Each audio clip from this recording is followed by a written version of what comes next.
All right, John, if you want to kick it off. Oh, Tim, we lost your audio. Me? My audio? Tim, no, Tim Pichot, no, you're good, Tim M.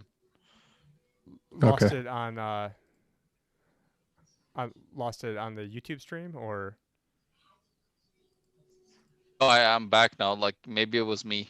It could have been me that for some reason Okay. lost glitched it out. on Okay. Okay. I could hear Tim all right. Okay. Yeah. Okay. Good. That was probably me. Okay. You guys ready?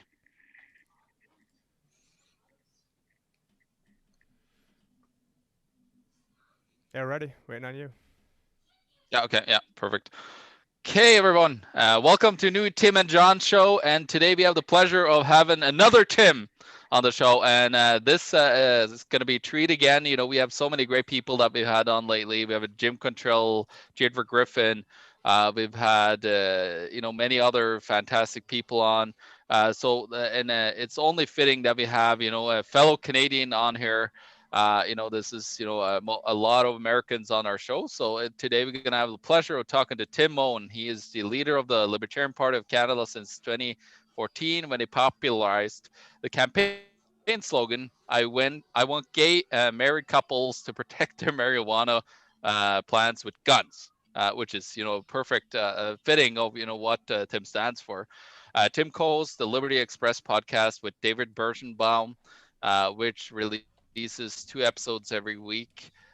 Tim has had numerous media appearances, including Fox Business, Danielle Smith Show, Sun News Media, Rob Breckenridge, the Vin Armani Show, the Tom Wood Show, and of course, Tim is not afraid of debating anybody on his beliefs. So Tim has been defending against notable people. One that actually follows this show, which is Walter Block, and then Member of Parliament Brad Trust, environmentalist Andy Cobb, and Islamic activist Aziza Kanji. Tim has an MA in leadership from the Royal University in Victoria, BC. He has been invited to speak around the world on topics like leadership, liberty, self-improvement, and masculinity. Events have included Anarchapulco, Youth Libertarian National Convention, TEDx, Washington LP Convention, Capitalism and Morality Conference, and 420 Vancouver. You can find more on Tim's writing on the Huffington Post and the Post Millennial. In his 25 years of career as a firefighter paramedic, Tim has been involved in responding to every kind of emergency and disaster imaginable, and has progressed through the leadership position, including battalion chief and deputy chief. In 2015, he testified as an expert witness fire officer in the constitutional challenge on medical cannabis growers brought forward against the government of Canada, which was Allard versus Canada. That resulted in medical cannabis growing being recognized as a constitutional right, and I know that Tim really appreciates that down in Arizona as well. So Tim lives currently in Edmonton, Alberta, with his wife Tina. I had the pleasure to meet your wife as well, Tim, when we were down in Acapulco one year, and they have 4 grown kids. So welcome to the show, Tim. Hey, thanks. That was probably the longest intro I've ever had. Must have got that off my webpage. I probably should have sent you a bio, shorten things up there, That's okay. rather than put your listeners to sleep. Okay. But hey, I'm happy to be here, and I'm not sure I'm a fantastic guest or not, but I am Tim. I am from Canada. I'm the Canadian Tim. I'm the one Tim we have up here. So that's how you just ask anyone in Canada if they know Tim, and they'll point to me. Yeah, exactly. And it's funny with your tagline, because the first actual logo that I had, if I actually let me try to see if I can share my screen. Of course, like my other camera is like right in the way of where I'm trying to share the screen. But what I had a, let's see if you guys can see this, but I have a porcupine, so the libertarian symbol. Actually, the other people can't see this now. So I've got the porcupine, which is obviously the libertarian symbol, the rainbow colored hair, which is sort of the ode to the LGBT community, the Brown Pill Revolution logo, with a joint in his ear and an AR-15. So basically, I was trying to Nice. take your slogan and put it into a logo, and that's. But I didn't know that was your running platform. I know a few other people Yeah, do similar things, but yeah, I'm for right there sure. with you. Though. Yeah. No, and in all fairness, I think Austin Peterson actually originally coined that slogan. I just found a random meme on the internet back in 2014. It wasn't ascribed to anyone, and I made it my campaign slogan. I found out later, I think Austin Peterson came up with that meme. And so I guess you could credit me with popularizing the phrase because it went viral. It went around the world, got me on Fox News and CNN, and it started to become popular after that. But I think Austin Peterson gets the credit for coming up with that slogan. He's a pretty sharp marketer. Yeah, sharp marketer. Unfortunately, him and I sort of went the opposite directions, where I was like super pro Trump in 2016, mainly because I was pissed off at the Libertarian Party. Maybe this is a good segue, because here you are in 2012, said I would never vote for a Republican again after they railroaded Ron Paul. And then, I see in 2016, we have Gary Johnson and Bill Weld, and Bill Weld's talking about how handguns are more dangerous than AR-15s, and AR-15s are super dangerous, and we need to get AR-15s and handguns off the street. I'm like, come on, if we can't even have the Libertarian Party candidate talking about, preserving my, Second Amendment right, then what good are you? So I decided, you know what, at least Trump, at the time, was talking a good game. He was talking about, auditing the Fed, and, there was things in 20, wasn't, part of the CFR, wasn't part of Goldman Sachs. I'm like, I'll give him a shot. And so I went, hardcore into Trump. Then, like, as soon as he got elected, then I was on his ass for every bad thing he was doing, and there was no shortage of bad things that he was up to. And then Austin Peterson, went from running for the Libertarian Party to then, being super pro Trump. So we sort of flip flopped, did the exact opposite. Whereas I would have been a lot more popular if I, stuck with that approach. But, I just couldn't philosophically support, having the debt go up by more than Obama. And I actually called it on video, saying that Trump would raise the debt more in 8 years than Obama would, and then he's now done it in 4 years. So he even beat my expectations. So sorry for that intro, but I'm sure there's no. I mean, look, I think you went the right way. Trump had some promise. He was saying some libertarian things, making some anti-war noises. And it turned out that he was a swamp creature, just like everyone else, and he was all talk. And he raised the debt to unprecedented numbers. The left grew out of control under him as a reaction against him. And, so he didn't even stop that. I'm not sure how much of the wall he built, if you're into walls, but I share your lack of enthusiasm for the Johnson and Weld ticket. I did learn though from Bill Weld that if I pull a pin or something out of my AR-15, I can turn it into a fully automatic machine gun. So I thanked him for that tip, but I didn't know that before, but.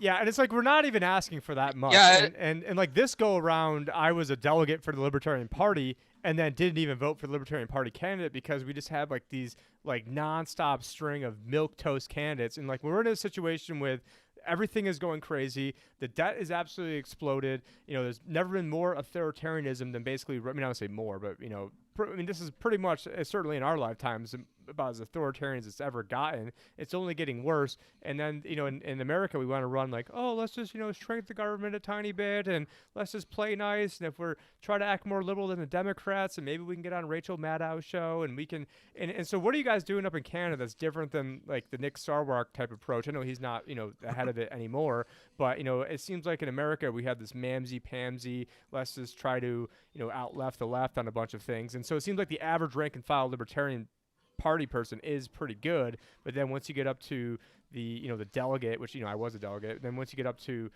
that type of level, it's more of these like isolated echo chamber country club libertarians, a bunch of 70-year-olds who have no idea, and we're just like, oh yeah, if we just elect a woman this time, that will get us all the media attention that we need. And so it's just, in my opinion, I think the complete wrong message. And I just want to see like kind of where you stand on the Libertarian Party in Canada and how you guys differ than what's going down here in America.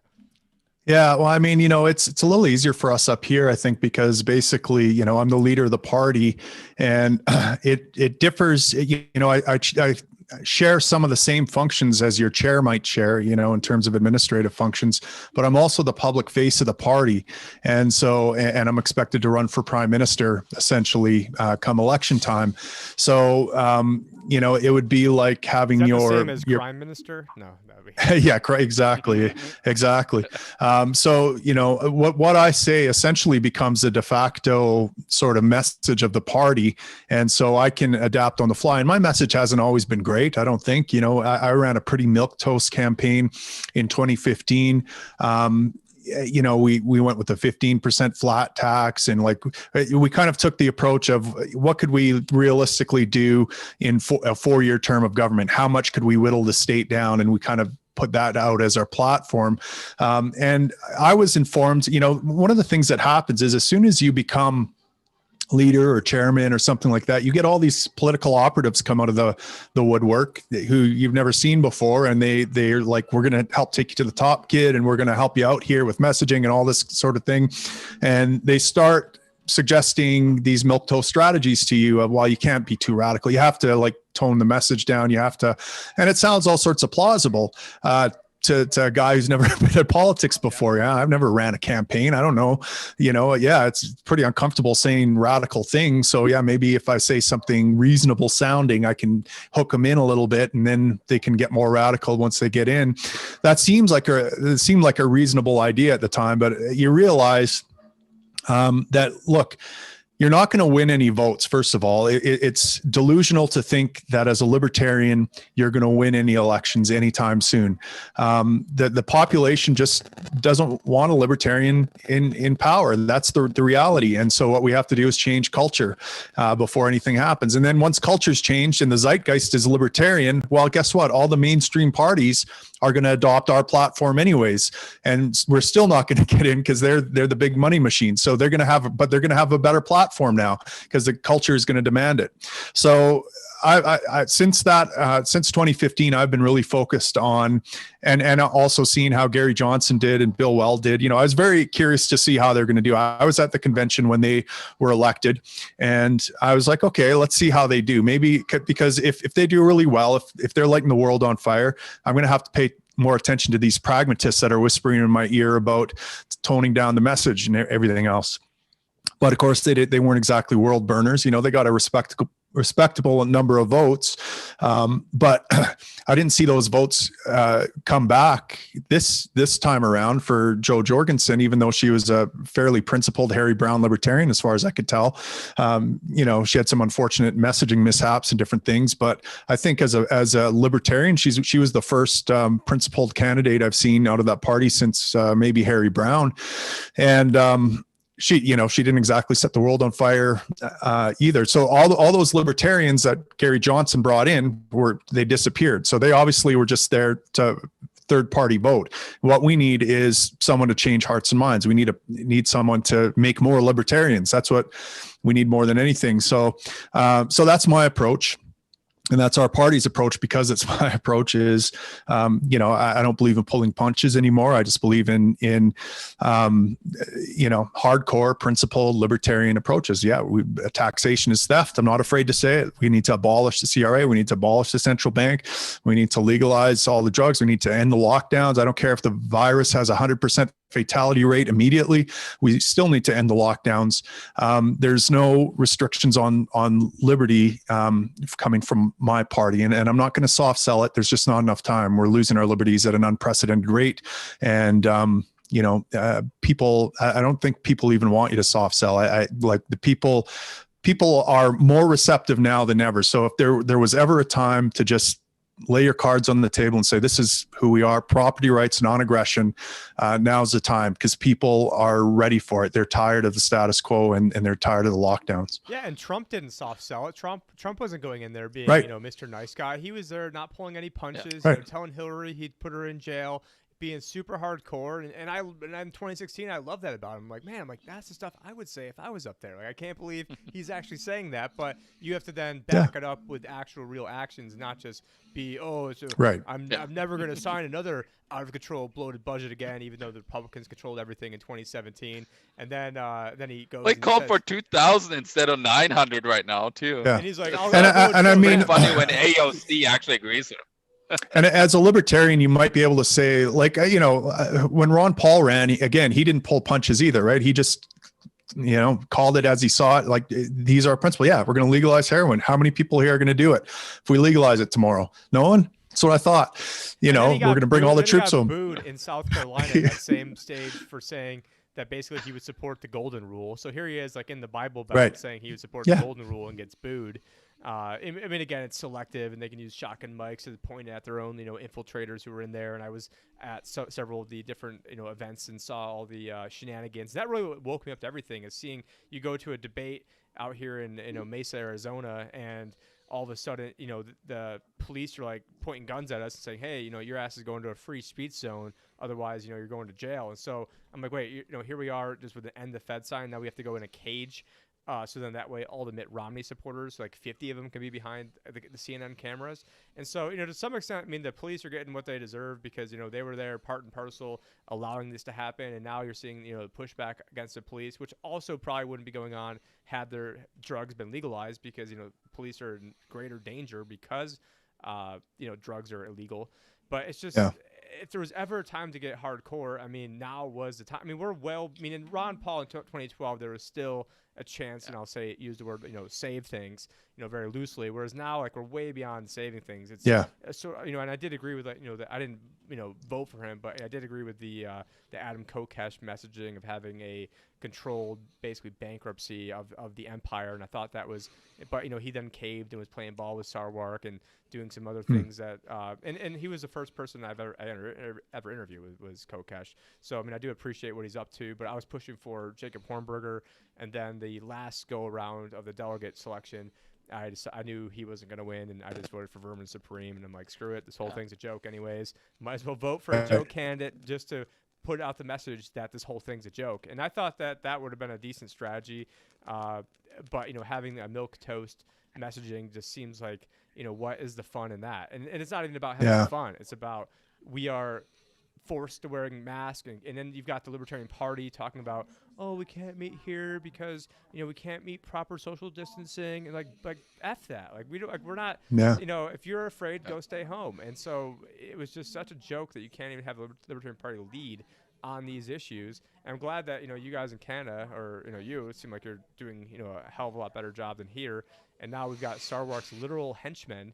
That's not his last name henchman. Right. Running the show. Now, I mean, I can't imagine he's any worse, but it seems like it's of the same trajectory of where things are going. And so, I mean, I didn't mention Dave Jorgensen once.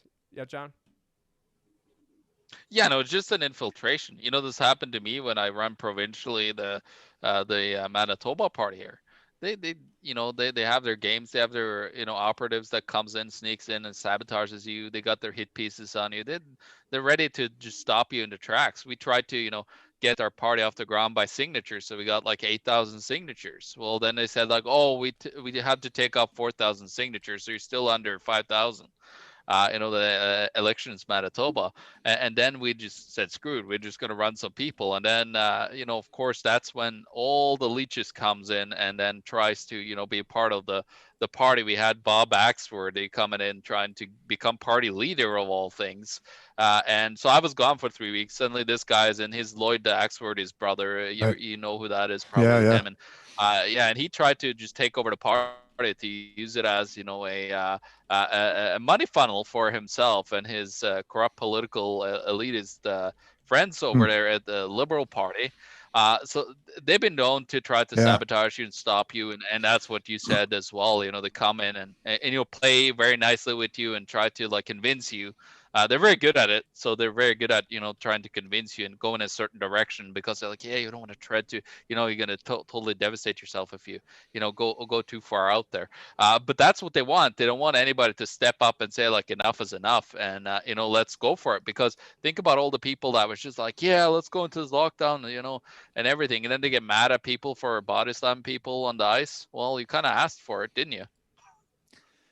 Yeah, no, you're absolutely right. It's it's fairly Machiavellian out there in the political realm. I almost handed the party keys over to Maxime Bernier. That would have been a huge mistake, I think. Maxime Bernier was a Canadian MP who was very libertarian when he ran for leadership of the Conservative Party. He ran as essentially the libertarian candidate, and he was pushing back against Kelly Leach's populism, which was, we need to have a screening of foreigners and all this stuff, and he pushed back against it. And then he decided when he left the Conservatives that he was going to run as a populist with libertarian leanings, and he kind of adopted a lot of our old platform, our old milquetoast platform, and added some populism in there, and that was kind of where he went. But we were talking about merging parties at one time because look, I blew my load in 2015. Like I cashed in my retirement funds, quit my job. I basically killed my career to run for prime minister. I believe in this cause,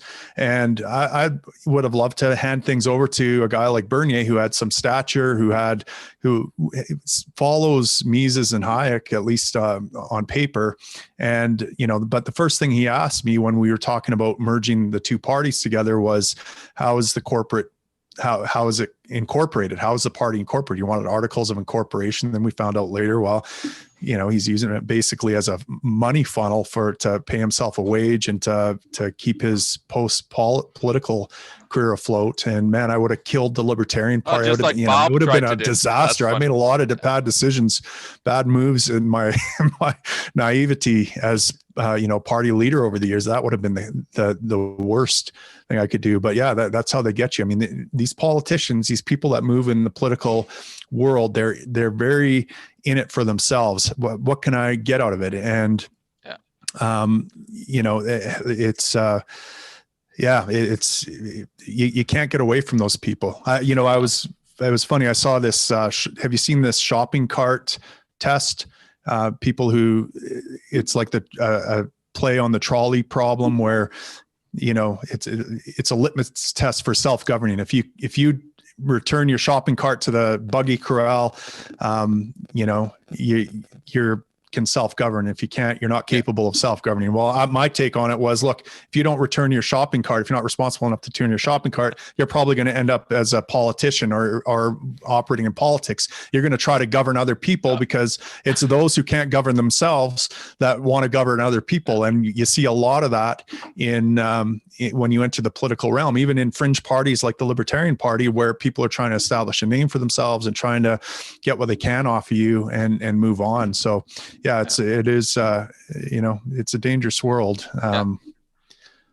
I think that's one of the problems, Tim, is, you actually, all of us here, we're anarcho-capitalists. And I think that's one of the problems is our trustworthiness with other people. We try to, at least give people a chance, to be able to do something, and that has given a lot of problems, but also a lot of good, because you learn a lot to read how people are and all that stuff.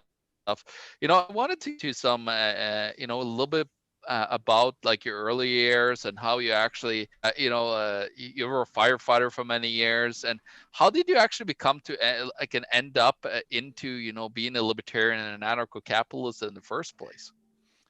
Yeah, well, I was probably, it's been about 16, 17 years ago. I was going through kind of a life crisis. I was going through a divorce, and I was raised in a very fundamentalist kind of Christian home, and going through a divorce basically meant I was going to go to hell.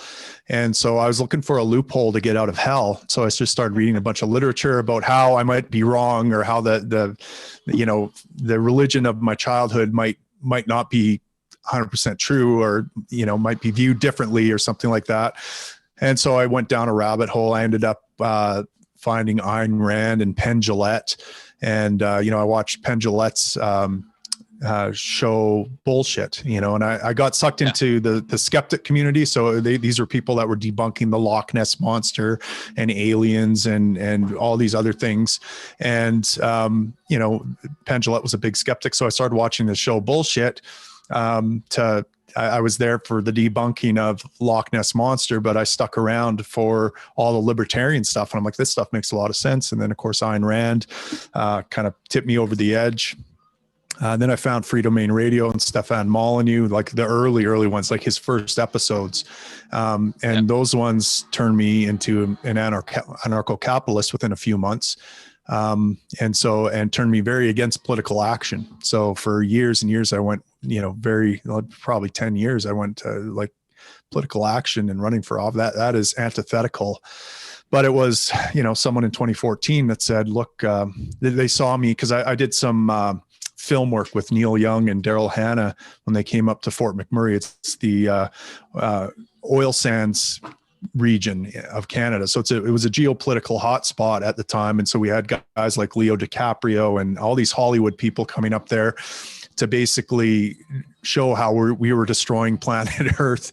And I didn't feel that way about my community. I was a big booster of the oil sands and the generosity and the environmental consciousness that was in my community and all the solutions they were coming up with.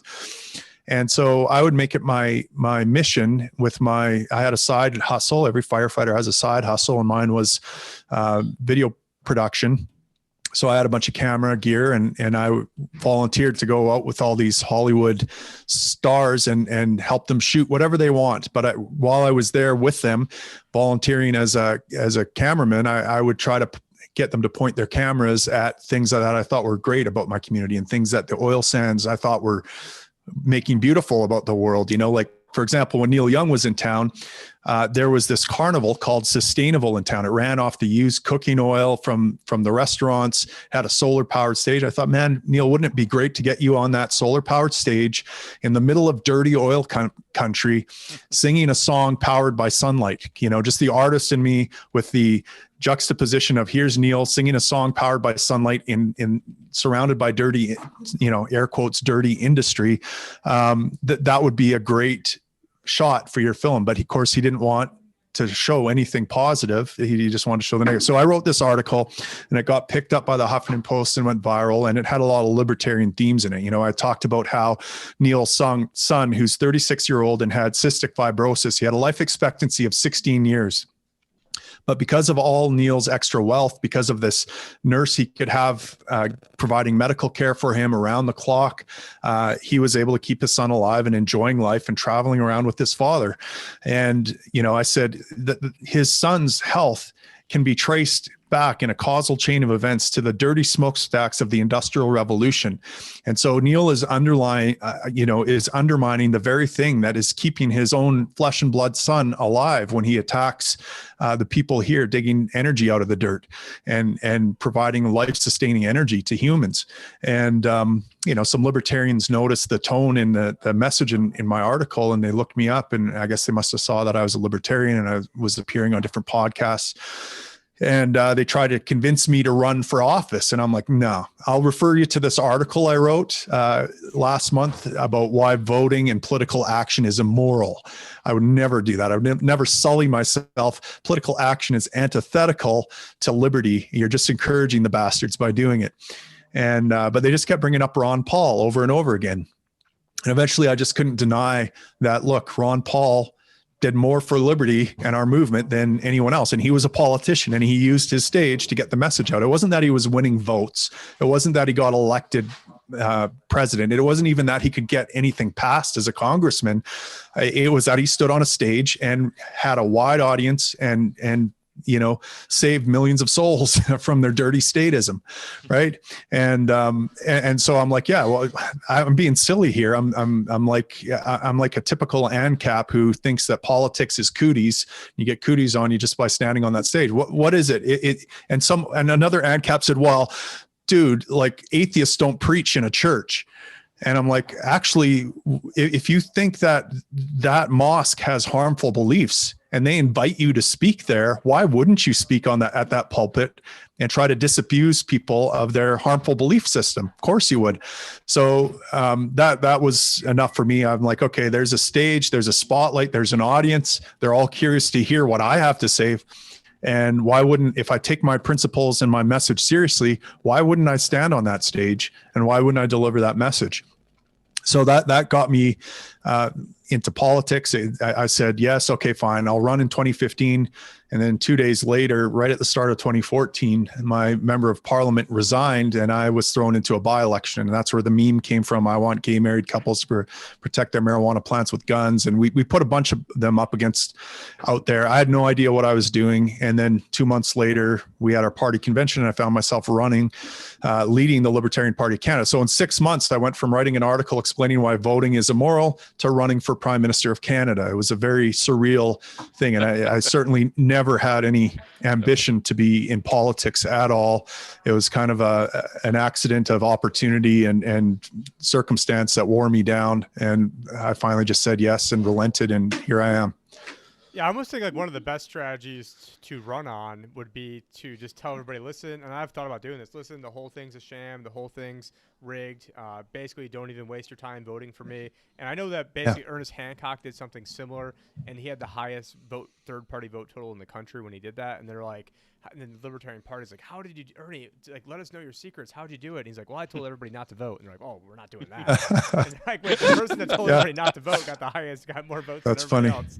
Yeah. And I think there is something, truthful to that. If I was thinking about just, maybe trying to primary my congressperson. Yeah, it's a silent it's a silent majority, right? Like think about how many people are never voting because they don't believe in it. They see through. When I did a little bit of campaigning here in Manitoba, I went around and people were fed up with both sides. There's but I can't see like how we're gonna be able to change it. We just stop voting, and that's the people.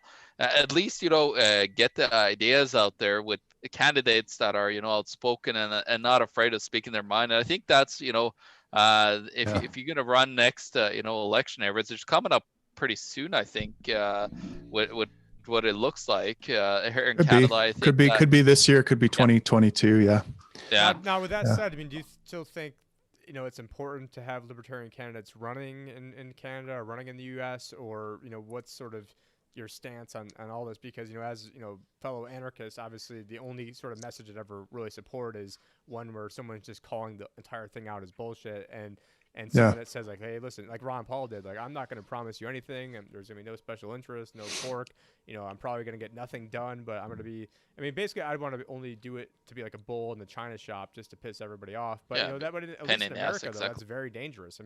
You can end up dead. I've got it's just for people that actually try to change things, they're either going to try to, ruin you, or they plant stuff on the computer, or it's going to be, IRS audits. And it's just, when you're going against a deep state, have you experienced anything like that where anyone trying to come after you, or would that maybe be more, or would that maybe kind of Streisand affect things and maybe make you more popular so that it's better just to leave you alone? It's not for the faint of heart. I've had my job threatened numerous times. Thought I was, it's dangerous business standing up and having the courage to speak out. And, I'm lucky in a sense, because I'm generally well liked even by the media. Like when they interview me, I have a certain charm about me. I think that they find refreshing, and even people that don't agree with me or vehemently disagree with me, they stand up for me. Like there was a cop shooting here in Canada that made national news. This guy shot, I think, 3 or 4 police officers in New Brunswick, I think it was, back in 2014. And he had my meme on his page. That it was a meme that said, I saw a movie once where only the cops and military had guns. It was called Schindler's List. And my face was on that meme, and my face was on national news. And the angle they were selling was libertarianism, encouraged or provoked this guy to gun down a bunch of cops. Yeah. And that was scary as hell for a while there. My work was paying close tabs on me. I was being told that I should just drop out of politics altogether and keep my head down just for the sake of my own job. And, but the thing that saved me was that I had talked with a bunch of newspaper reporters in the by-election a couple months earlier. And these are the same guys that came to me and said, hey, our corporate masters are asking us to get an interview with you and get this angle on the story that they're running. And they basically just took my press release, which was very careful and sympathetic to the victims, and they regurgitated it. So we were able to But, yeah, I mean, had I not been a lovable character, that could have been the end for old Tim. I could have been in the dustbin of history. I could have, be jobless and who knows At least what. that's where they wanted you. That's where they wanted me. Some people for sure wanted me. So it's dangerous. But to get to your question of do I think it's valuable to have libertarian candidates? Yeah, because it's a missed opportunity if you don't. People are looking at that political stage. If you're not in there, you're not competing for the cultural message. And so I don't care if people vote for me. I do think that voting helps us get the message out a little bit, because the more votes we get, the more credibility more people will listen to us. It's not about us getting into power, but it's kind of like, sending a podcaster some money or something like that. But I often tell people, I said, because they're like, much as we love you, Tim, we can't vote for you. We can't have Trudeau as prime minister. And so we have to hold our nose and vote against Trudeau rather than vote for you. And I said, okay, well, that's fine. Don't send me your vote. I'll take your money though. Like, send me a donation. We can use that money to advertise our message, to get our eyeballs in front of more people, to recruit more candidates. Yeah. And so every riding that we have a candidate in is another opportunity to talk to local media, to get the message out to people there, and that sort of thing. And, I just want to be very clear to candidates, because quite often they come in, like I did in 2014, and I'm like, libertarianism is the best idea. Like, as soon as people hear it, they're going to be like, oh yeah, light bulb, liberty, duh. And they're going to vote for me, and I'm going to get a huge number of votes. And then that never translates. You get a few percentage of the vote, and you feel demoralized because you put all this time, effort, and money into running, and you hardly got any votes. But what I tell people is, look, this isn't about the votes. This is about the message. This is an opportunity to get out there. If you want to start a podcast and do it that way, go do it that way. If you have another soapbox you can stand on and preach this message, do that. But if you're passionate about this message, if you think it's important that people hear it, and if you think it's important that we persuade as many people as possible to turn from their sinful statist ways and adopt the glory and salvation that is liberty, then we have to get out there and preach the gospel. And maybe this is my fundamentalist Christian from childhood coming out in me. I was groomed to be a pastor, and now that I'm an atheist, I still have to preach something. And so now, I'm preaching liberty. But I was always taught, you go to the gates of hell and you preach there, and you hate the sin and love the sinner.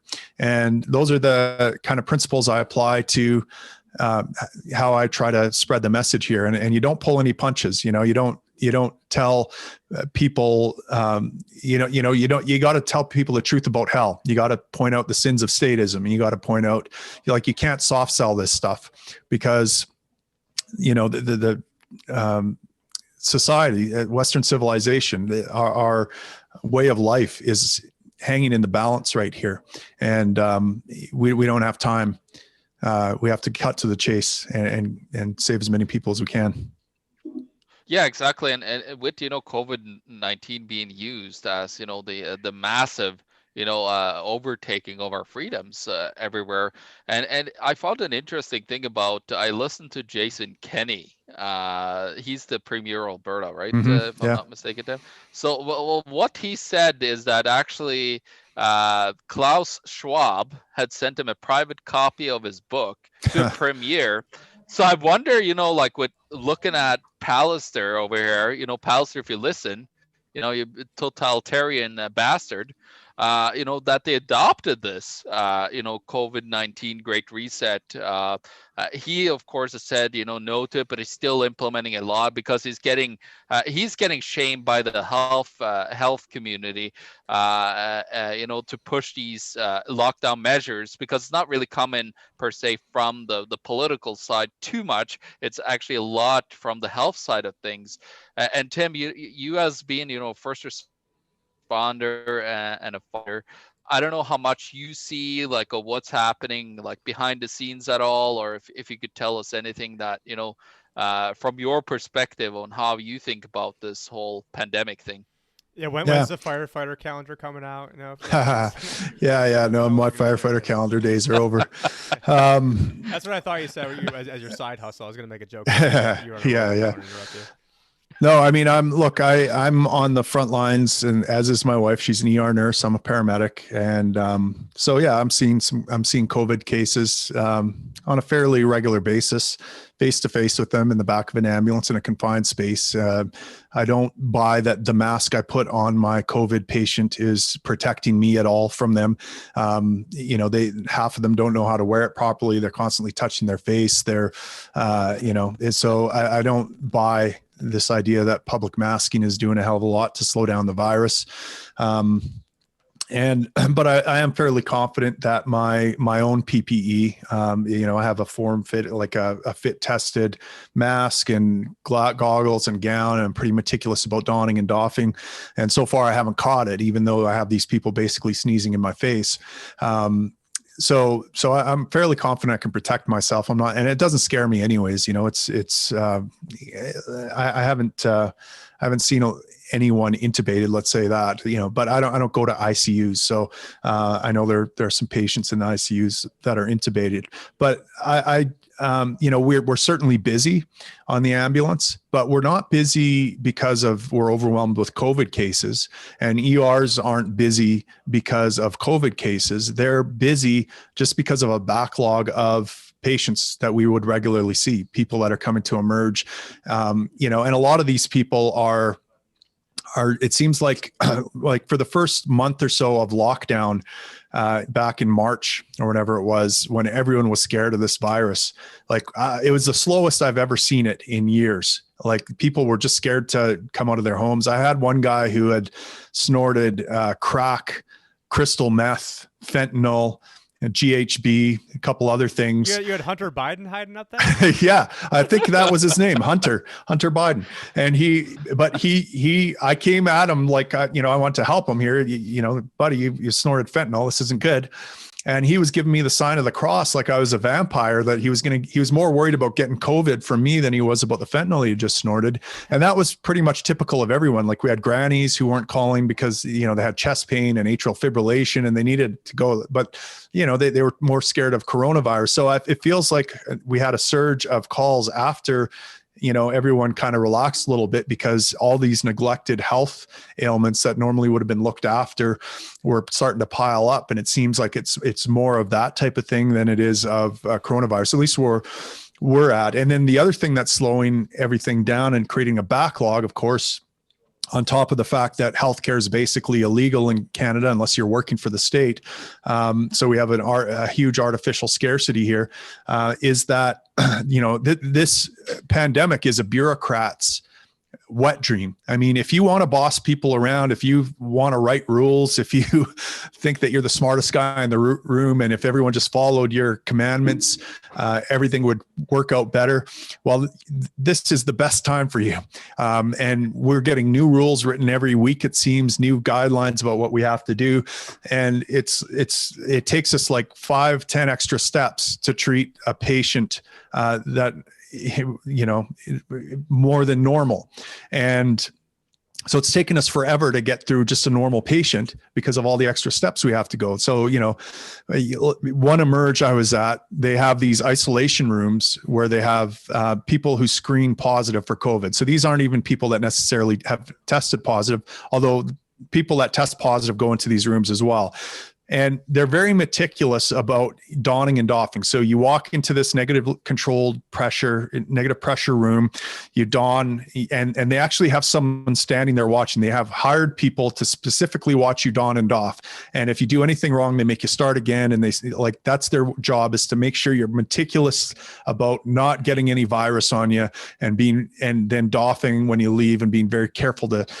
But then when the patient has to take a shit, they just get up out of their bed, walk out of the room, walk past 10 workstations, go to the public washroom. And, these are the kinds of things that are happening. So some bureaucrat wrote this rule about donning and doffing and making sure everything's meticulous, and they had it all worked out on paper. But when it comes to actually practicing these things in the real world, there's a lot of flaws, let's just say. So, this is the kind of thing. So you just imagine all the effort you have to go to treat these patients by getting into all this PPE and following all these procedures, only to have this germ bag walking around the hospital touching stuff. And, anyways, and it so shows that like in Elmwood Hospital in New York, you basically had people that weren't different nurses and doctors who traipsing around from one room to another room and sort of like spreading it, even if they didn't already have it to begin with. And I had bought my first N95 masks, actually about 60 of them 6 years ago when Ebola was going around, which is and it's funny because I told this story a few times already, but flying back from Acapulco, I decided to be a jerk to the TSA and so to get my TSA pre-check global entry interview, and this was actually to get my TSA pre-check interview, like not even just like a regular coming back into the country.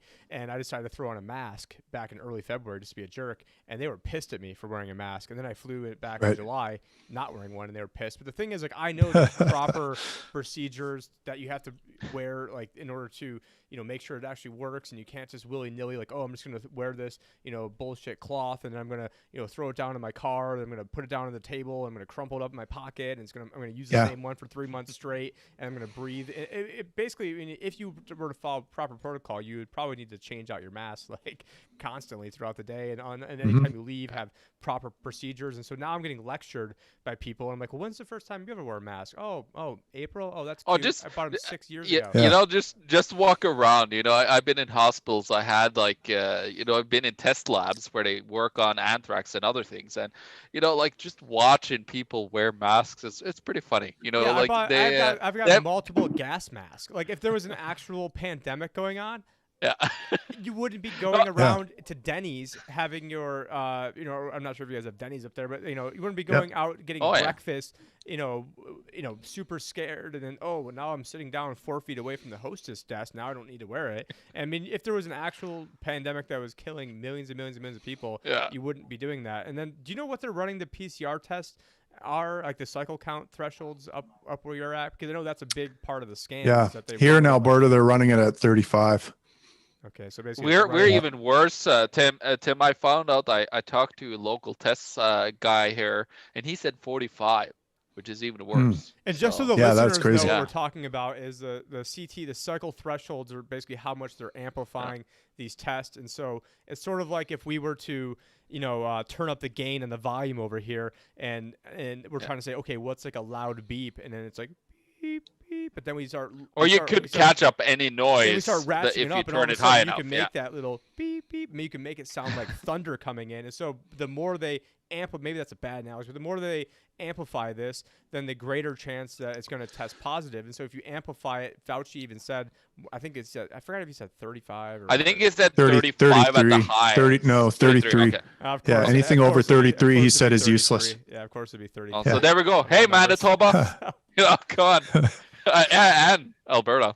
And so just so the listeners know, that cycle threshold, I mean, so we're not comparing apples to apples. So I mean, it's one thing if everyone had 25 across the board or even 30 across the board. I mean, once you're at 35 and above, it's a completely useless test. Everyone's going to show up, and the fact that they just put in a whole bunch of like extra random stuff into the genome because they've never actually isolated the coronavirus. Well, we do have the worst numbers in Manitoba in Canada, so I guess it makes sense that we're at 45.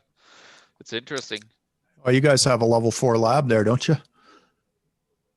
Yeah, we do actually. I drive by it every now and then. There's a lot of. There's actually been a lot of talk about that. The COVID virus was worked on at our Winnipeg lab, and then it got sent over and released. They have a lot of nasty stuff in that lab there. I know because I took my CBRN training in Ottawa. They had people from that lab giving us a talk, and this was a course for first responders to deal with. This was back in the anthrax days when we were responding to white powder calls everywhere, and there was worry about nerve gas attacks in subways and different things like that.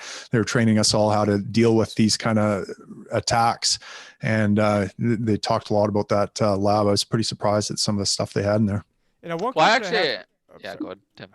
So being a firefighter, I mean, because I always see that it seems like the police try to lump the firefighters and police into the exact same group, and I'm like, no, I don't have a problem with the firefighters. Like the firefighters aren't going around shooting people and killing people left and right. And so I see, as a firefighter, I mean, it may be different in Canada, but it seems like there's like this big movement to sort of it almost seems like the firefighters want it too, because then they can seem like, hey, we can get out of speeding tickets, and so can our wives, because we can play that card and we can be like all part of the same gang. But then it's also like then the police want to include the firefighters in their group, because then it's like, oh, who doesn't like the firefighter? I mean, obviously everyone likes firefighters. And so, I mean, do you see, as a firefighter, do you ever kind of resent the fact that people, it seems like, if anything, the police are trying to lump themselves in with you guys to then make themselves seem more palpable to the general public? If that question I haven't really noticed a lot of that in Canada, at least. There is a pretty stark contrast between the three different disciplines, for the most part, between fire, police, ambulance. And I mean, we aren't big fans of well, put it this way, quite often when we're dealing with a difficult patient, maybe someone's having a psychotic break, or they're having a mental health breakdown, and we're talking to them, it's our general protocol that we call the police for safety. But quite often we pretty much have the situation in hand, and the patient being cooperative and calm down and ready to get some help. And then the police come in, and, they're a hammer looking for a nail, and things escalate and get ridiculous. And so, there's definitely some of that. There's definitely, I think a lot of police I run into regret their career choice, put it that way, and wish they would have become firefighters instead, because, like you say, we're called when there's property damage going on, and it would be to actually help people. To help people. Yeah. And I mean, police are going out there looking for trouble, it seems. And, so yeah, I think there's definitely a huge difference in public perception, and I think police feel that and don't like it, and especially now. I mean, right now, we have Calgary police took down a teenager playing hockey. It was funny, these two female police officers trying to get this 21-year-old kid who's like a high-level hockey player. Like, he played junior hockey. His brother made the big show. He's in the NHL, and his other brother, I think, is on the cusp of making the NHL. So this is a hockey family, and this guy is pretty solid on his skates. Probably been in a few fights on skates, and these cops are trying to drag him down, and he's not even really fighting them. He's just kind of like, "What are you guys doing?" And they're like kneeing him, and he's just looking at him. And finally, he just kind of complies and goes down with them after they threaten to tase him. But is this all on video? This is on video. Yeah. Look up. It's Calgary hockey player taken down by police or something like that. Yeah, you'll see it. It's quite a weird and funny. But some Karen called the cops on these kids, because there was more than 15 of them out on this ice surface, and this kid just didn't want to move. Everyone else was off the ice, so he was out there all alone now, and he was refusing to comply. He was just like, this is ridiculous. Yeah, because he needs to practice to be able to get into the NHL like his brother did. So you gotta put in the effort. You're not allowed by the government, right? So no, it's really funny, here too as well. Like, there's they put in an extra 93 security guards now to even give out tickets here in Manitoba. Damn, they even got. I watched this now. They got the taser on him and everything. And yeah. And I mean, to his credit, he didn't. Well, I don't know if it's to his credit or not, but he didn't skate away across the ice. I mean, they wouldn't have been able to catch him if he just skated away from him. But he stood there. He's trying to reason with them, like, "Come on, guys, this is ridiculous." And they're just like barking at him, threatening to. And these two little females trying to take him down. It was kind of embarrassing. I felt embarrassed for him a little bit. But I mean, they should have been firefighters. They should have chose better careers, I guess. If you're a C student in high school, you got two choices: be a cop or a firefighter. I chose correctly. You become a politician. So yeah, that's right. and then what do they call the person that shows up in last place in law school? They if you're last in your class in law school, you call them Your Honor. Your Honor. Yeah, it's a joke. Didn't Joe Biden come in last place? He was third to last at Syracuse. Oh, okay. I'm president.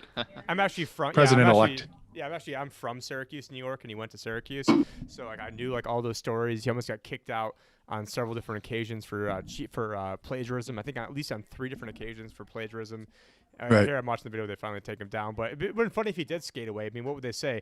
We've got a hockey player in Canada. Like, oh, sorry, we got a white hockey player in Canada. Oh, sorry, that only narrows it down to the entire population. Yeah, exactly. Yeah, especially that for you. And but you do know what the original national sport of Canada was? Lacrosse. Yep, got it. Yeah. So Yeah. because it's weird because a lot of people don't actually know that. I'm from like my hometown is like the lacrosse basically capital of the universe. Like my little 30,000 hometown, Camillus, New York. Give a shout out over there. But yeah, so I had known that, but it was weird because it was relatively recently. What, like 2006 or something? Canada made it as like a joint lacrosse and hockey. It was relatively recently. Whenever let me go look. Oh, really? I did not know that. Yeah, I mean, lacrosse isn't all that popular up here, but I know it originated here. I think the First Nations people played it or something like that in some places. And yeah, I was about to say Native Americans, but yeah, I mean, it was it was the Native Americans. It was called Bagataway, and it was sort of like a war game where they would go and have games that lasted, basically it was sort of like a war type thing. I'm trying to look up right now when it became a national sport, but I believe hockey. I mean, we're obviously getting into territory that probably nobody cares about unless our Canadian audience listening to this. Well, we got a bunch of Canadian viewers, so they'll probably love it. Yeah, well, I'll tell you, as a Canadian, I was digging Jorgensen's hockey playing, whiskey drinking. That bought me a lot of credit. It bought me a lot of forgiveness for some of her missteps there on social media. The fact that she played hockey and drank whiskey, that was good. Good enough for me. Like, that's some Canadian love. Yeah. Yeah, no, exactly. No, hey, Tim, I was, back to a little bit of a more serious note because I came to think about, where we're heading towards, and we kind of like put out some warnings and so on. I'm wondering, because of the attack, talk a little bit about the attack on Alberta, really, that has happened over the last like 5-6 years now. And then I want to forward that into one of my thoughts about where Canada might be, moving towards. And then I'd love to, see. So if you could give people a little bit of an explanation what happened really in Alberta, because oil prices went down, and as they did, the government was kicking you as you were laying down, basically. Yeah, I mean, Alberta is fairly oil centric. It's kind of like the Texas of Canada, right? A lot of rural folks, a lot of people who love freedom here, and oil is our big commodity, oil and ranching and beef and that sort of thing. So, yeah, I mean, we've been under constant attack. I mean, I told you how I got into on the map in Canada by just standing up for my community for the oil sands, because Hollywood continually came up here to attack. So we were under constant attack from the environmentalists and the Hollywood elite who come here to slag our community. And then, of course, over the last 5 to 8 years, we've had a very leftist liberal government nationally. And then we've also had an NDP, which are basically a socialist party provincially, which is odd. You wouldn't think a place like Texas would vote for that kind of government. No. But we had, I think, over 50 or 60 years of conservative government here in Alberta, and it had just become so corrupt. And, they were spending so much. The Albertans just wanted to punish them, and they voted in the opposition, which was the NDP, which is basically socialist. Actually, the leader of the NDP party here, Rachel Notley, I think she grew up with Jordan Peterson. And, actually it was Rachel Notley's mom. I mean, this is a socialist family, the Notleys, but they actually gave Jordan Peterson a copy of Ayn Rand's book. So credit to them, I guess, for being at least somewhat intellectually curious or honest or something like that about exploring different things. So they might be one of the more educated adversaries out there. But between Rachel Notley and this left-wing government federally, they imposed all these regulations on Alberta oil, billions of dollars in capital investment fled the province as soon as Rachel Notley was elected. And then on top of that, the product that we do have, we can't get to market because the BC government won't let us build a pipeline to Tidewater to ship our product out. Eastern Canada, Quebec won't let us build a pipeline out there to refineries and to there. So they ship in all their oil from Venezuela and Saudi Arabia, all these conflict zones, instead of Alberta, because Alberta is a dirty, rotten place to the rest of Canada. So there's a lot of Western alienation in Alberta, and Western separatism, I would say, is at an all-time high. People in Alberta are tired of, because what happens in Canada is we have have equalization payments. So our income tax goes to the federal government. The federal government then divvies it up and sends it to provinces that are have-not provinces. So they have a formula they work out. Manitoba is one big one. The richer provinces don't get anything, and the provinces that are basically socialist shitholes get these equalization payments. So there's like a steady stream of cash coming out of Alberta and going into these provinces like Quebec and BC that hate our guts. So they hate our guts, and they take our money, and then they won't even let us get our product out there. And so this has caused a lot of resentment and, separatist movement. There's a new federal party called the Maverick Party that is, I think, geared towards Western separatism. So it'll be interesting to watch those boys go. Is that a separatism sort of like succession, or can you kind of? Yeah, secession. Yeah. Secession. Yeah. Yeah. Yeah, they want to separate. From yeah, Canada.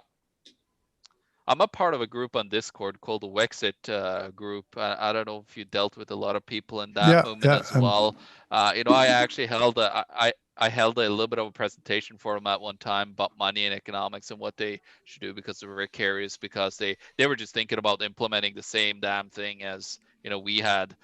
So I tried to convince them a little bit in the right direction anyways. But from what you're saying, Tim, being oil province and feeding Canada's government basically around, I have a feeling that because the low oil prices, because of Canada is getting whacked, I have a very horrible feeling that we're moving towards almost like in Venezuelan type of moment, because of our low oil prices that we're so dependent on. And then they're racking up $400 billion in deficit this year, the federal government here in Canada. Those type of numbers are really scary for somebody like us that understands a little bit of economics and the ramifications that they're putting on the average taxpayer. If anybody thinks that all this free money is gonna be like, hooray, we got all this free money, and you don't think that it's going to have severe ramifications coming down the line, they're totally ignorant about money and economics. So what is your thoughts on Canada and that what I think could happen in almost like a Venezuelan type of collapse? Yeah, I mean, I don't know. It's too hard to predict how things will play out. Of course, we know it's mathematically untenable. You're right. They're adding. I mean, I think the last I checked, there was over $300,000 or $400,000 worth of unfunded liabilities per citizen that we're on the hook for at all levels of government in Canada, and that's unsustainable. And so those obviously they're going to be rookie numbers for. Well, yeah, it is. You guys have them. Yeah, that's fair. But of course, we don't have the military you do to push people around and keep our dollar afloat. We're basically relying on goodwill here, and so I mean, our dollar is being devalued. We are printing money to do this, and on top of that, in Canada, we have been handing out money like crazy. Like you guys have been putting up rookie numbers in terms of basically UBI payments to your citizens during lockdown. Our federal government is handing out, I think it's $2,000 a month or more in CERB payments, CERB. I can't remember what it stands for, but it basically, ever since the pandemic started, people have been getting, at least $2,000 a month from government. Anyone, and it's, it's supposed to be for people who are unemployed, but almost anyone can go ahead and get this money. Well, yeah, actually, I have the numbers. Let me just mention the numbers there, Tim. Just 1 second. And it's actually I have it up on my computer. It's very lucky, but it's 8.9 million people that were unique applicants. So that is almost like a third of the Canadian population, by the way. So continue. Sorry. Yeah, that's crazy. And so just think about this. I know my son's friend has basically just he lives very frugally. He's got this $2,000 a month coming in. He hasn't had to work since March or even look for a job. He's just snowboarding and playing video games, and he's now chanting UBI, UBI. And there's a lot of Canadians that are doing that very thing. They're seeing how beneficial a UBI could be for their lifestyle, where they can just live their lifestyle, live very frugally, and go snowboarding and play their video games and watch their TV. And so it's not just the economic factors that we're talking about here. This is a cultural thing, a cultural shift that's occurring in Canada, where we are basically entrenching a welfare mentality in people that they're entitled to the money from others, and they don't have to work at all for it, and they can just live comfortably. And I'm really worried about that, because so I think what we have now is probably one of the greatest heists in history. It's a huge wealth transfer from the middle and lower classes to these rich oligarchs, and entrenching government power, and and then we add in there the Great Reset and all, and it's almost like programming to accept whatever the government will do, right? It's like there is nothing outside the state now. Everything in the state, nothing outside the state. Seems to be the motto of almost everyone these days. And so they will accept literally anything. The government is there to do everything for you. It is giving you money to live right now. So it's not, so there are conspiracy theorists, I know, that will tell you that, okay, this Great Reset, they're going to forgive your debts in exchange for you agreeing never to buy property again or something like that. I don't know if that's quite true, but I could certainly see how our property is going to be stripped from us, how our debt is going to become untenable, and how they're going to have to do something to wipe away our debt. And the devil's bargain that's going to come out of that is not going to be good. It's not going to mean more property rights. I mean, the authors of this Great Reset, they wrote an article. It's 2030. There's I own no property and have no privacy, and I couldn't be happier. And so the world some of these people are envisioning is one that is right out of A Brave New World by Aldous Huxley, where you own nothing. And in fact, even in Aldous Huxley's world, you didn't even own your own body, right? I mean, it was supposed to be there for the pleasure of the community, for the benefit of the community. And you can see that type of programming going on right now with how we're supposed to look at ourselves and look at everyone else as basically a threat to the community, right? Your body is we only care about it as it relates to the community. And that's its only worth. It's not a worthy thing in and of itself. And we saw this very clearly in Canada. There was a 90-year-old lady who, facing another round of restrictions where she couldn't see her loved ones or family, voted for assisted suicide, which our government was happy to provide them for. So our government would not let her see her family, but would happily facilitate her death for her. And that is the kind of world we're living in. It's an anti-life, anti-human culture that's being instilled in us right now, where we're supposed to look at everyone else as germ bags, and their value is not sacrosanct. It's how does it relate to the community? Is it a pro or a con to the community?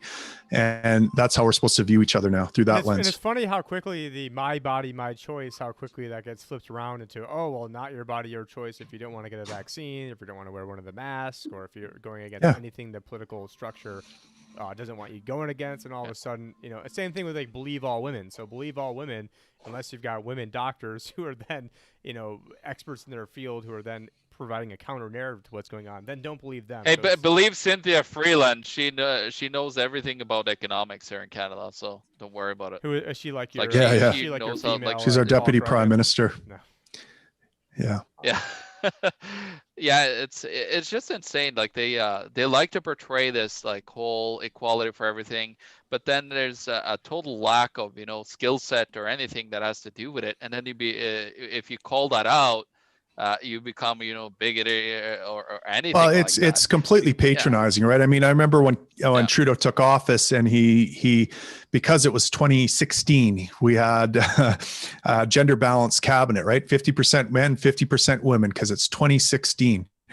And my point was, well, why would he limit it to 50% women? Why couldn't it be 90% women or 100% women? Like, why would their genital? And so obviously, like the way I look at the left is they are the most hideous leftist, sexist, misogynist there are. The only value these women have in Trudeau's eyes is what's between their legs, and the fact that he can use them as objects of his virtue signaling. That's the only value any minority has. That's the only value any people that he claims to care about have. And I think about, I think that's true of most of the left who engages in identity politics. They, at least on the right, a racist will be like, I see you as different. I don't trust you. I want you out. It's honest. It's naked. It's right there. It's disgusting too, but he is a racist. Exactly. Right. But on the left, they do the exact same thing. They separate everyone into groups according to their immutable characteristics. And then rather than looking distrustfully at them, they look at them as little kids, objects that can feed their ego. And it's so widespread on the left that you can barely find someone on the left that isn't a bloody racist, bigoted misogynist. It's unbelievable, and they're the ones that are crying racist all the time. It's a classic projection to me. It's I'm just amazed that more people can't see this. But anyways. Yeah, no, it's crazy. And, I just talked to she was an accountant. She's 24 years old, living in Mumbai, India. And she said that, nobody cares about the government here. We totally ignore what they're doing. Like, people are taking precautions or whatever against COVID, she said. But, there's nobody like following the government orders or anything. She said, like, your governments over in the Western countries and culture, talk to you guys like kids. So that was like a big a wake up moment that people should take that and like why is the government talking to us as we're kids? Because they think we're peasants and that we need to be taken away all our rights because we don't know what to do with ourselves. Yeah, no, I think you're absolutely right. Yeah, and I don't know, Tim. Like, there's so much happening here in Canada right now. With this whole COVID, kind of manufactured crisis. I believe there's still disease that attacking people, and some might die from it. But I think it's fairly overstated and totally manipulated with the PCR tests and a lot of stuff. But with going through this and everything that the governments have done, Tim, what are some of the constitutional laws that are being broken, with the government shutting down businesses, destroying 30, 40, 50% of small businesses, putting people that are poor into a state that are broker than ever, or forcing them into CERB payments that they don't know that they need to pay taxes on.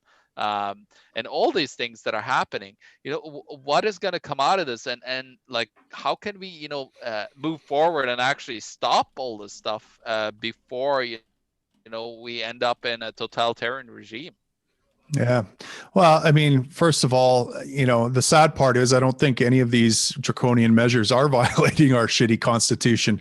It's we have that the first clause in it is a notwithstanding clause, notwithstanding the public good or something like that. And over again, our courts have interpreted that as, liberty can be infringed if it serves some public good. And of course, that's completely subjective and determined by experts in science and whatever, right? So, our Constitution is a piece of paper.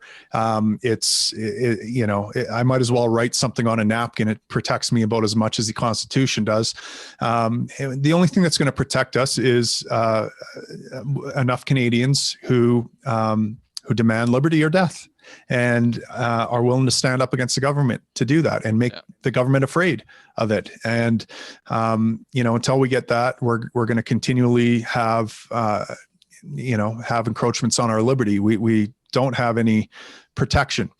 So, I see a lot of people out there saying this violates the Constitution, and well, I mean, that's not a good argument to me. Our Constitution is junk. How do you know it doesn't violate the Constitution? Like there's not even property rights in our Constitution. So, and it's got a notwithstanding clause. It's got all sorts of escape clauses in it that allow the government to do whatever the hell they want to us. So the Constitution will never bind a government. And, I have a lot of people, there's groups, and I speak to these groups as well, right? I irreverently refer to a lot of these people as dimwits, which is not very nice, but I try to contrast them to the midwits that I think are ruining the world, right? These midwits are like, follow the science. These are people that generally have like a university degree or something like that. They can see how ridiculous some of the things are that these anti-maskers say, for example, or something like that. But if it's between the dimwits and the midwits, I'm going with the midwits. They're right, maybe for the wrong reasons, but they don't know how to argue for liberty. That's the problem. They're not very good at it. They come off looking stupid. They're like, this is not constitutional. It's my constitutional right. Well, no, it's not. Your Constitution sucks, and you should know that. Like you got to find better ways to argue. And I think that's where I think the Libertarian Party has a real role to play, is getting a message out that is solid, that is based on principles that said, we don't like Maxime Bernier's party, for example, the People's Party of Canada. It's an unfortunate name. It shares a name with a left-wing populist party in the States called the People's Party. So it's going to have some branding issues. But, they're fairly good on a lot of things, but, the way they word things is wrong. So, for example, on climate change, Bernier says there's no climate emergency, so we don't need climate policies. Well, that to me is a bad argument. To me, the better argument would be, if climate catastrophe is going to happen, we need liberty now. Liberty is the answer. You don't give away the argument right at the start by saying, yeah, well, if there was an emergency, well, yeah, obviously we have to give away liberty then. And this is how a lot of people argue. So, I think the role of libertarians here is to provide a real principled, solid messaging and arguments for people. And, I had some guy, for example, he called himself a libertarian. Let me just see if I can find this for you, because it was, I think it's kind of telling in the way different people talk about this. Here's what this guy's calls himself a libertarian too. So, Yeah, right. And so here's this guy, his name is Matt Zwolinski. I don't know if you've ever heard of him. I think he's from Bleeding Heart Libertarians. I remember he wrote a piece a long time ago that kind of tried to pick apart the NAP. It's pretty weak, I thought. But here's what he tweeted out. He said, lots of libertarians believe that lockdowns are A, immoral restrictions of liberty, and B, unnecessary because COVID has a relatively low fatality rate. Question, how high would the fatality rate have to be before some form of lockdown was permissible? 5%, 10%? Is there any number? And this is the kind of thinking that we have to address as libertarians. And he's thinking about it the wrong way as far as I'm concerned. My response was, they're immoral even at 100% fatality rate. Now you answer this. Lots of libertarians, in scare quotes, believe that lockdowns are A, moral restrictions of liberty, and B, necessary because COVID has a relatively high fatality rate. Question, how low would the fatality rate have to be before lifting lockdowns? So what we have to do is put these guys on the defensive. We have to take the moral high ground here, because we continually play defense to them by saying, well, COVID isn't that bad, therefore the lockdowns aren't needed. No, even if this was the worst virus you could imagine, the lockdowns are immoral. We have to take the moral high ground. It is immoral to lock a person down. It is immoral to stop me from going out and getting the material meat needs to sustain my family. And I followed him up. I'm like, well, look, I'm a paramedic. How risky, under what circumstances do you think the government can restrict my liberty to go to work as a paramedic? And however you answer that question, shouldn't that apply to everyone else? What's he going to say? No, healthcare workers shouldn't go to work because the virus is too risky, because we might spread it around. I mean, that's true of healthcare workers. It's just as much as the general public. We could spread it around. In fact, we are. If you look at most of the places that have outbreaks, it's in places where healthcare workers are working. Yeah, no, any lockdown whatsoever, if people have common sense, they would actually take their own precautions. If the virus is very deadly, people would actually try to make an educated decision on, should I go out today and have the potential of dying if it's 50%, or should I stay at home and not work? That should be up to the individual and not to government at all to be able to tell, because it's just devastated the lockdowns that they implemented. And you see that in, I don't know if you've seen that in overdoses at all, Tim, in Edmonton where you are, and then also like suicides and so on, if there's like increases there, because that's I'm seeing a huge increase in overdose, substance abuse problems, domestic violence, mental health issues, depression. People are really suffering out there. I had a young man who fell off the wagon, alcoholic, and he was talking about how he was just beside himself in tears. I mean, it broke my heart listening to this guy, because he was just saying, like, he was, first of all, he was beating himself up so hard because he fell off the wagon, but he was like, my friend just died of an overdose. She was like my support system. My mom, I can't see my mom. She's under lockdown over in some other place and is unable to travel. And I just have no one. I'm all alone, and all I have is myself, my dark thoughts, and my bottle. And like, and it's just one story like that after another going on right now out there. Yeah, and it's just pure evil to me what the government is doing, and I actually have been like hurt by this myself, because my dad died over in Norway, and in Norway they have a 14-day quarantine rule, and then they have one in Canada, so they expect people to 28 days out of their schedule, which they probably don't have the money for, to be able to go over and be able to see your own dad and put him in the ground. And of course in Norway it's insane rules. They try after you to get a permit to force put him in the ground. Yeah, you need to put him down after 6 months in Norway. And then if you want to spread the ashes, this is the most insane. I kind of remember why I left Norway, but now I'm seeing why I really don't want Canada to become Norway. But in Norway, you got to have an ash spreading permit, for example, and you have to put the ash in the ground. You can't do whatever you want with your relatives.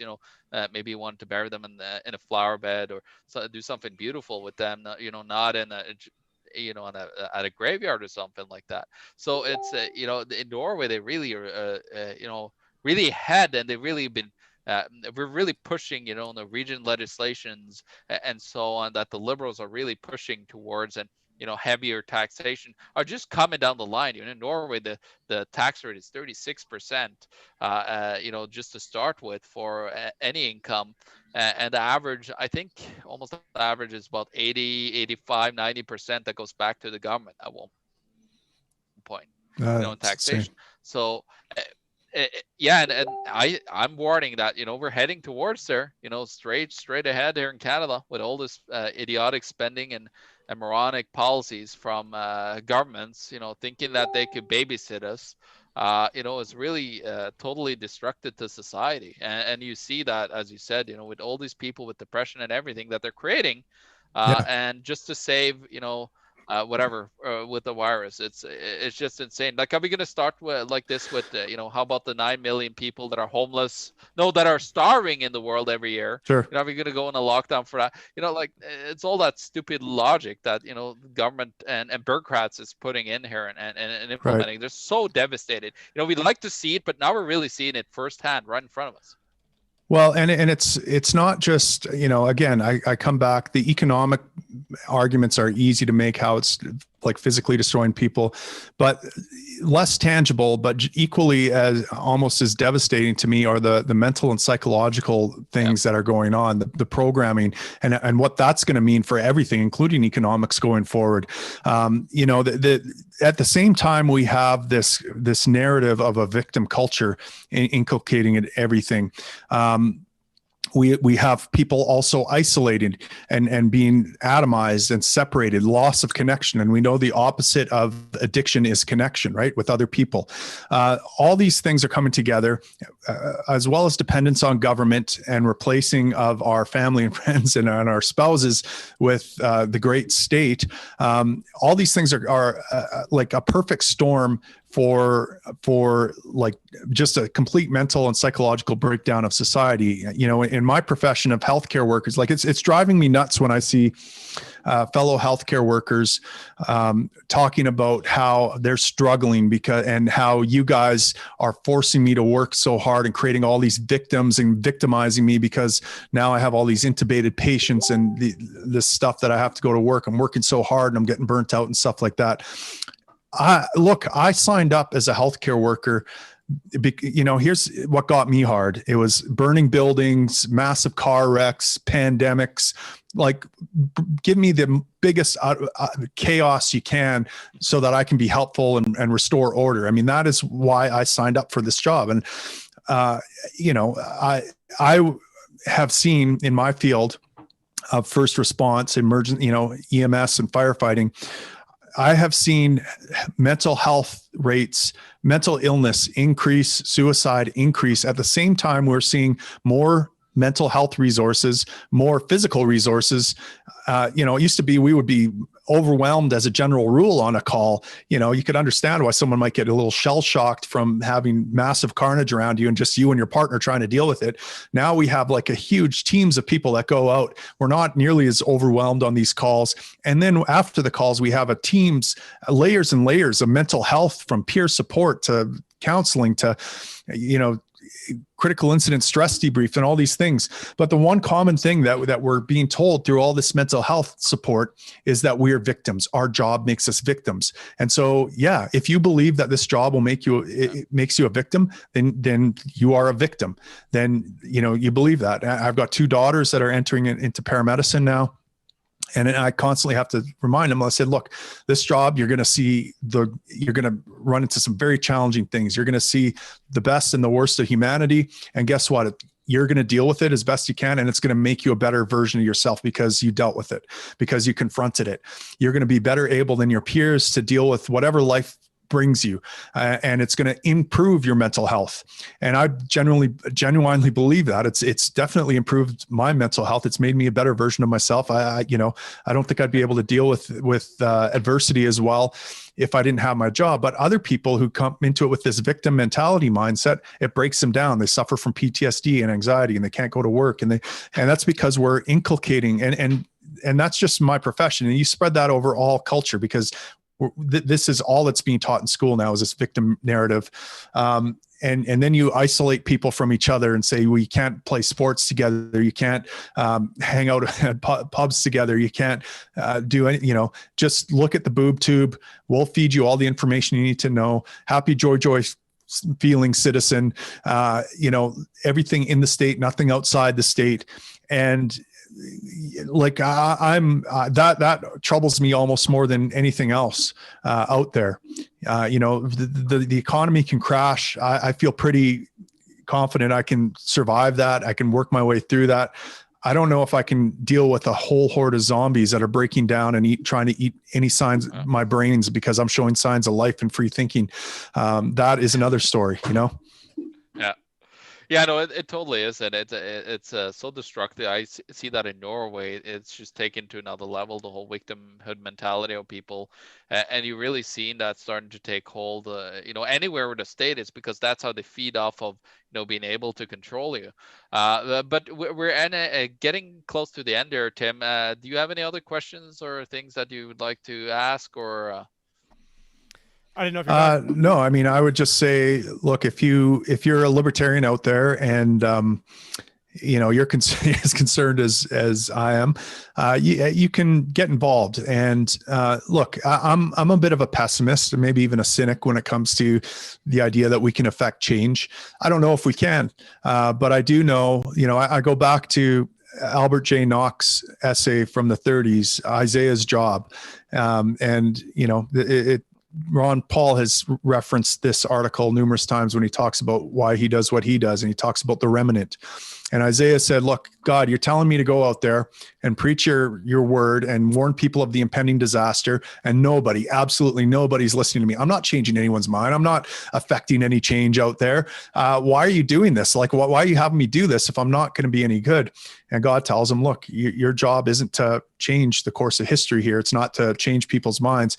It's simply to preach to the remnant. There are people out there that understand and will listen, and you're preaching to them, because those are the people that are going to rebuild things after the collapse, after everything falls apart. So if nothing else, even if you don't believe you can affect change, well, get out there and preach to the remnant. Because one of the things that I've found as I've done this for the last few years, traveling across, across the world really, but across Canada, is that everywhere I go, fellow liberty lovers come out of the woodwork, and they meet up in pubs, and they look around and they're like, "Well, there's more libertarians here. I thought I was the only one in town." And when I leave, there's a group of libertarians that is having regular meetups, and there's a group of people that have each other's backs when things go south. And so, you don't know what kind of positive unintended consequences come from you standing on that stage and preaching the truth, even though your knees are shaking and knocking and your voice is shaking. And so even if you can't change the government, even if you can't change culture, even if everything we're doing is futile when it comes to those goals, there are other fringe positive unintended consequences that might be even more important than those goals that are happening right now, that are going to help us withstand all the adversity that's coming our way. And so that's I guess the last message I'll have to people is, find those people. And it doesn't necessarily have to be the Libertarian Party, but I do think the Libertarian Party is a good place to meet people, to network, and to stand on a stage and reach other people that are out there in the audience that are just waiting to hear your message. So if that's your cup of tea, do that. And if not, just be a support person, or even just come for the book club aspect of it. There's nothing wrong with having a libertarian book club, either. People deride it quite often, but at the end of the day, you're networking with people, and you're spreading ideas, and you're bolstering your arguments and making yourself a more effective communicator. So just get involved and get out there, and don't let the bastards get you down. No, exactly. It's such an important thing to be involved and be able to put a message out there, meet people, and so on. So it's just detrimental to us that we just need to do those things. What me and Tim do, Tim Pichot do here at the Tim and John show. We have guests on and so on. Try to get the message out, and then we try to network. Try to work with local. I try to work with local activists. Getting them to really stand up, because we're having potentially a big thing happening here. I'm not going to say the date yet, because I don't want the government to hear anything of what's going on. So we'll see what's going to come out of that. But Tim Pichot, do you have any last words or thoughts before we call it a day? No, I think I really like what the other Tim is up to in Canada over there. Certainly wish we had somebody like him at the head of our party. And I did try. I spent like 30 hours trying to become a delegate, and drove down to Tucson. And then Ernie's car flatted on the way back, and had to change his tire, and then had to deal with all the bullshit, going through all these 9-hour Zoom call in order to get in order to set an agenda for the meeting. And that was a lot of fun, and maybe never want to do a Libertarian Party function ever again. But I did try. And so and one thing that Nick Sarwark did tell me that I agreed with was that the Libertarian Party is made up of whoever shows up. And so I decided that I would show up and try to make sure that I voted him out of there, and he didn't run, and he got his henchmen in there instead. But I tried. And so ideally, I think my time is better spent, doing this, and having this sort of soapbox, and having this make it on World Alternative Media and affecting people that way. But it is important that people, and it doesn't take that many people. You literally get 450 people in America, can change the entire course of who's going to be representing the person at the party. And so for me, it wasn't about the Libertarian Party is going to go out there and win, and for you, it's not that the Libertarian Party is going to go out there and win, but it's about reclaiming what it means to be libertarian, because people now think of it's basically just like the pretty much like an extension of the Democratic Party, which is also sort of like what the Republican Party is too. Might as well be the Democratic Party light. But at the end of the day, it's who shows up, and the people that are showing up are the country club libertarian people that are just in their own little echo chamber. And so if we have a few hundred people go and hijack the whole thing, it's game over, Yeah. and then we can actually get real hardcore messaging out there. Maybe the messaging is that the whole thing's BS, but we need to be out there calling it BS. Need to be out there, not trying to be friends with Joe Biden, like like the current heads of at least in America, are trying to do, and playing nice. It's not about playing nice. They want to basically rape and enslave our grandchildren and shoot them up with pharmaceutical drugs and make them slaves. I'm not going to be nice about that. And so I'm glad to see that you're not nice about that over there. I mean, you are nice guys, so at least, Yeah, no, well, Tim, so at least. Tim, Tim, if I'm not mistaken, didn't you challenge Justin Trudeau to a boxing fight at one point? Yeah, I was. I challenged him a couple times. I challenged him to an MMA match first, and his security escorted me away. But then I actually had a promoter in Calgary reach out to me and say, "Hey, we're trying to put together a charity we put on an annual charity boxing match. 2,000 people. We're trying to get Trudeau to box in it. Would you be willing to be his opponent?" And I'm like, hell yeah. So I started training, and of course Trudeau didn't show. I ended up having to fight a prison guard instead, and that wasn't very much fun. But I would love the opportunity. I'm certainly not afraid of a fight. And we'll even let you show up in blackface if you want, because we know. Yeah, absolutely. One of the. I'm gonna wipe that blackface right off you, buddy. It'll be nothing but red face at the end of it. Yeah. Hey Tim, that's gonna make all the headlines. Libertarian part of Canada. I'm gonna wipe that blackface right off you. Yeah, okay.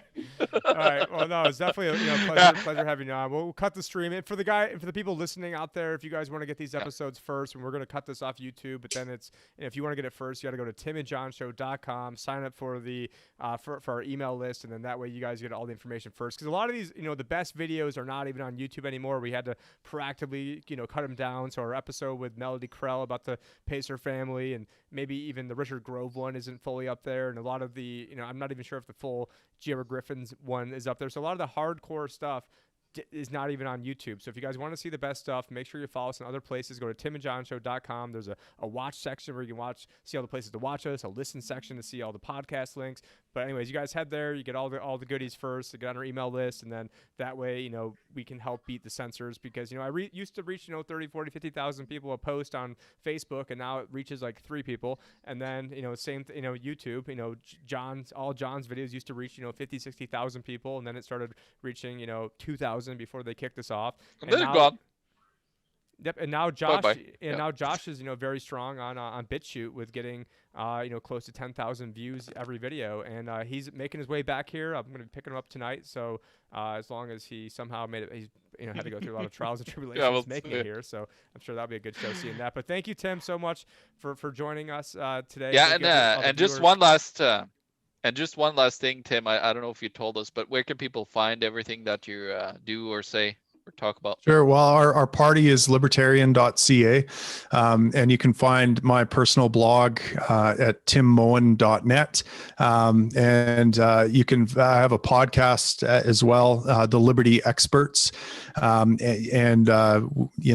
interviewing people there, and I have a co-host as well, and we get into debates. He's an objectivist. I'm an ANCAP, so we have some lively debates sometimes.